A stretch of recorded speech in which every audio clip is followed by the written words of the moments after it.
And you know what tickles me the most when people are constantly feeling the need to bring Section 8 into conversations, and especially on my videos, because the minute people see a black woman say anything, they start talking about Section 8. Hilarious.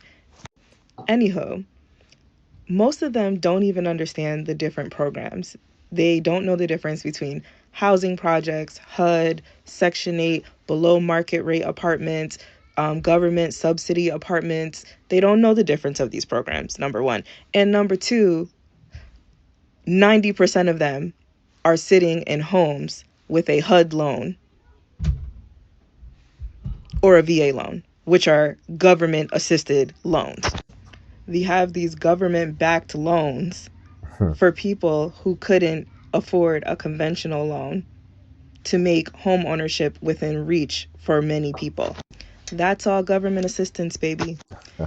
And a good chunk of them receive stimulus checks, don't even know how the government works, don't know who their local officials are, don't know that the people running their state affects them more than the big elections. Half of them don't even vote, don't even know the different branches of government, but they're always online talking about Section 8. It's giving very jealous. And then they're always talking about, oh, the people in government assistance need to get jobs. Walmart's paying most of these people. Most of these people have jobs. They don't even know how the government's money is dispersed. That majority of it goes to the military.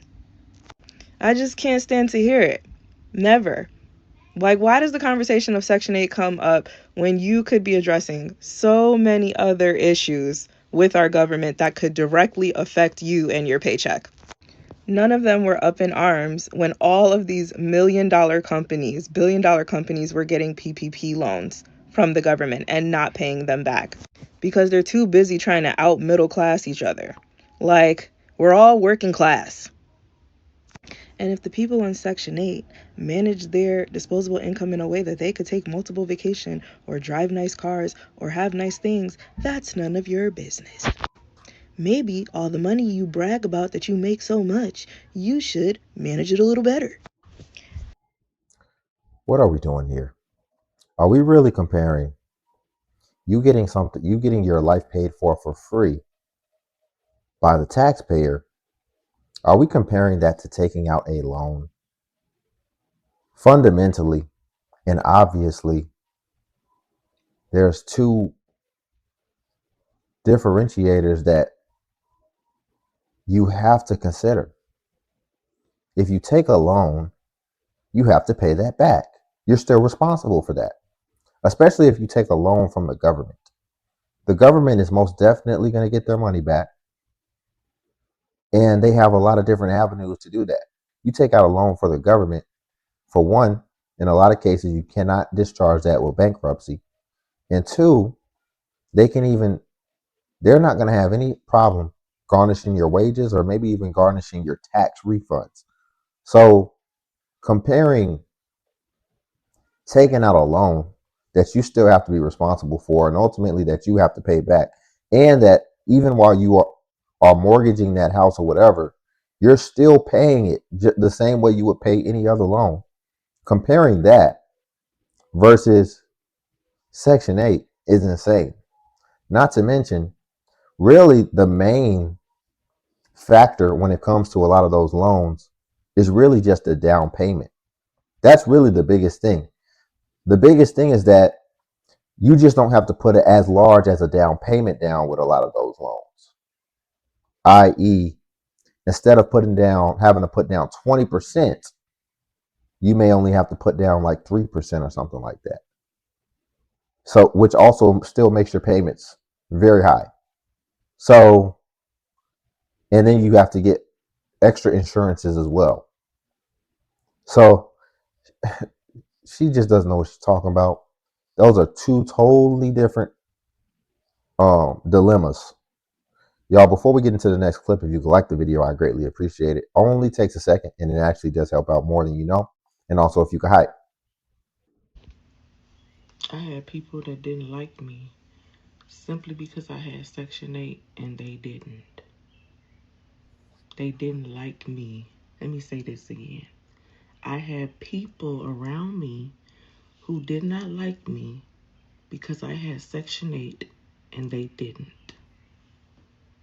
Here I am thinking like, okay, I can finally, get on my feet and, save up some money so that I can buy a house one day, so that I can, you know, no, that's not what happened. That's not what happened. And so many people, they so quick to be like, oh, well, it's a stepping stone and now you can get off and you're supposed to do. If you're not mentally capable, you're not doing anything. If you can't function mentally, you're not doing nothing. I don't know how many times, like, what do people have to do? What do they have to say? But I get it though. We live in a world that is, everybody got free will. They got free will to have thoughts and opinions and put their 2 cents in. And a lot of people do it and they don't think first. A lot of people do it and they've never been in that situation. A lot of people do it and they shouldn't be talked about nobody because they need to look in the mirror at themselves. It's a verse in the Bible. I ain't gonna get the quoting Bible verses because I'm not that type of Christian. But let me just tell you, they got a speck in their eye, but you got a whole 2x4 in yours. That's the verse. It goes something like that. Which means you out here pointing fingers, talking about everybody else's what they got going on. But yet you have yet to look this way, inwards at self and what self got going on. I literally had people around me who didn't like me because of the little that I had. And I didn't have much. I don't think people get what that feels like. What it feels like to want something that you can't get. You can't wrap your mind around it because your mind don't go that far. For those You know, I this is crazy, man. To me, it's crazy, like that we're dealing with grown-ups here. It's crazy to me that these are supposed to be grown-ups of this generation, and we worried about people don't like us because we got this, we got that. This could even be speculation because you could tell, like, she's already just kind of in her own little world. Oh yeah, they don't like me because I got this, because I got that. How do you know? And again, why do you care? Why does it matter? Why do you have so many people around you for them not to like you? Sound it doesn't sound like you have your immediate circle around you. It sounds like you just got a lot of people around you. And I'm pretty sure she has kids. So why aren't you focused on your kids and your family? What are we doing out here? Like, it's probably because in a lot of these cases, people don't really have a family. They got kids, but they don't have a family. And that's why they can be worried about all this fickle stuff that doesn't have nothing to do with the price of tea in China. I, I can't imagine just being out here worried about what everybody's thinking about. It's like we stopped developing on a maturity level and on a character level after a certain point, especially in today's time. Are you working on yourself? Are you reading a book? Are you growing in your life to be worried about what everybody think? How do you have the mental bandwidth for this? If you have kids and if you're focused on your path and on your purpose and on what you're trying to do in order to grow and establish yourself, what are we really doing? This is the stuff that we worried about. We're worried about the celebrities. We're worried about Cardi B. We cynical, worried about everybody that we supposedly classify as our tribe and our friends. Why do you have people around you that you have to be so paranoid about? See, if you just had a family, if you were just focused on that, or just focus on yourself, then that would pretty much automatically get rid of all that baggage and you wouldn't even have to worry about it. Of you who made it out, for those of you who made it, got something going for yourself, great job. Congratulations. Not everybody is looking at you like with their nose turned up, like, you think you did. No, it's people out here like me who, good job. I'm so proud of you. I'm glad you did. I'm glad you don't have to be stuck like some of us, just now figuring it out like some of us. But I know for a fact that God has a plan for all of us. And just because some people got it a long time ago and some of us just now getting it, is just our time. That's it. It wasn't for me to get a long time ago. It wasn't. And I'm okay with that. But the next time that you want to go, feel like you want to judge somebody and you want to talk about somebody, just think about it before you do that. Because you have no idea what somebody going through. You don't. It's called lack. There's a lack of. When you have a child, especially a child, a young adult, teenager, whatever, it's a cycle. They start off as children, then they turn into young kids, then they go to young teenagers, then they go to young adults, and then they go to adults. Like, it's a cycle. But if you have a child who start off with childhood trauma and never gets healed, now you have a big kid with childhood trauma that never got healed, and then some more trauma get added on top of that, and then they keep going. Then now you got a teenager who never got their trauma, who never had their trauma dealt with. They're not around positive people, so the right support. Nobody's helping them. Nobody's showing them, teaching them. They just figuring it out. Now you got a young adult who don't know nothing, and this young adult might have a child now, or be on their way to get pregnant because it's the lack living, poverty living. It happens. It's a cycle, a vicious cycle. So now you have this adult who, now they in this big world, this world that's full of hate. This world that's full of hate, okay? In this big world, and they're scared, and now they gotta figure it out for real.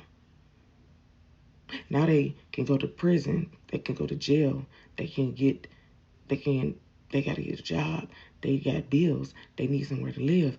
Don't nobody want to help them because you grown. What you mean you need help? Like, it's real. It's real. Poverty living a vicious cycle. It don't gotta be.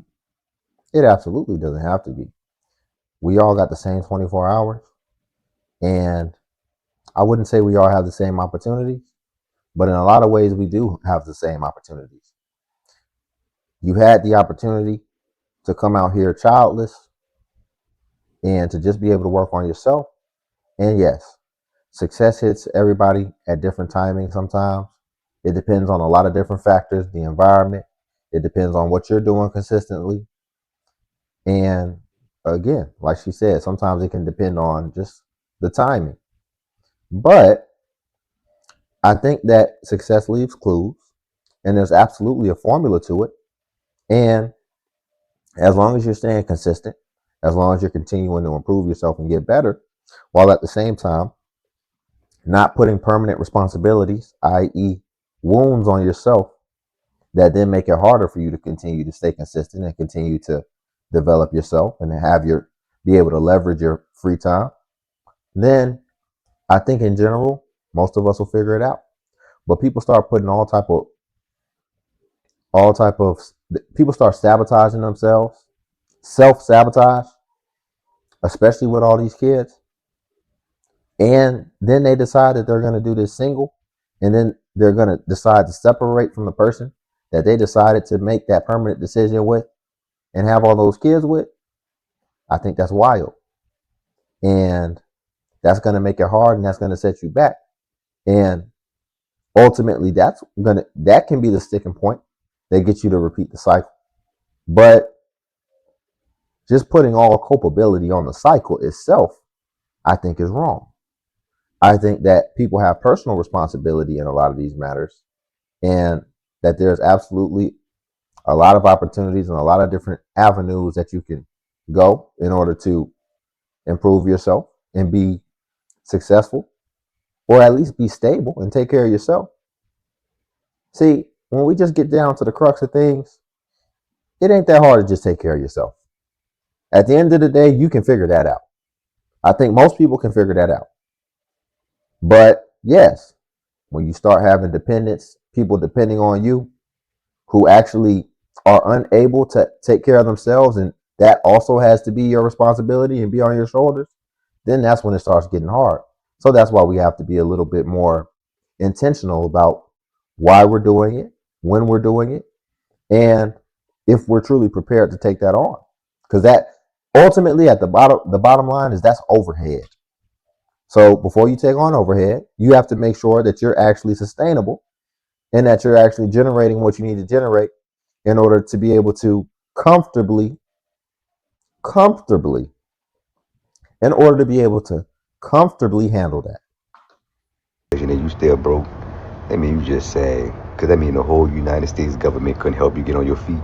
Maybe you just destined to be broke. Right now is a prime example why all the people over the years, family and outsiders who always been trying to tell me, you need to get on Section A, you should apply for stamps, if you can get it, why not, blah, blah, blah.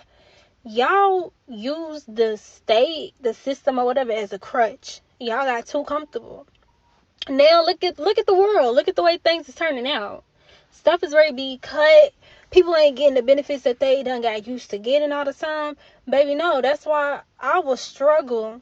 I will struggle to make ends meet before I sit here and allow them to feed me. Because the same people that can feed you is the same ones that can starve y'all. What aren't y'all understanding? Get it together. Right now, Well, I don't know why we have to be struggling. I don't know why, like, that's always got to be the sticking point that we're just destined to struggle. You don't have to struggle. But, or at the very least, because we have to understand what they're saying when they're talking about struggling. When they're talking about struggling, they're talking about financially struggling. Listen, man, life is a struggle. No matter what you do, no matter what type of endeavor you get into, life is a struggle. You hear me? Life is a struggle. It doesn't matter what it is. If you take an NFL player, their life is a struggle. They have to get up, they have to grind, they have to do that workout. It's hard. Trust me, they dread it. People going to work, listen, they might have a nice house, they might have a perfect family. Guess what? They don't always want to go to work. It's a struggle to get out of bed in the morning sometimes. Look at the president of the United States. Shoot, all the backlash and all the things that he gets. And he's a billionaire. But his life is a struggle for sure. And he got to handle that pressure. Life is a struggle no matter how you slice it and dice it. So you just have to pick the struggles that's worth it. And a lot of people are picking financial destitution as their struggle. Guess what? You can also pick just working hard as your struggle. Working 3 jobs can be your struggle. But guess what? You won't have the financial struggle. People are choosing the financial struggle because they don't want to leverage their time too much. And also they want to be able to make impulsive decisions that then limit their time as well as then add extra degrees of logistics that they have to then take care of. So people are choosing the struggle that they want. Ultimately, when you see people having struggles, a lot of times they chose those struggles. But one way or the other, you're going to struggle. Life in itself is just a struggle. And, you just have to wake up and smell the roses. I don't know what to tell you. Y'all, we'll leave it there for the day. If you could like the video, I greatly appreciate it. Only takes a second and it actually does help out tremendously. Also, if you could hype. Hype is a new feature that YouTube offers where it helps smaller content creators like myself. And basically, when you hype, it actually pushes us to the extent that it pushes the larger content creators. So you just press the hype button, then it shows you the points. And since I'm a smaller content creator, we actually get more points per hype. And also Patreon's link below if you want to see self-improvement content as well. But until then, I'll catch you in the next video.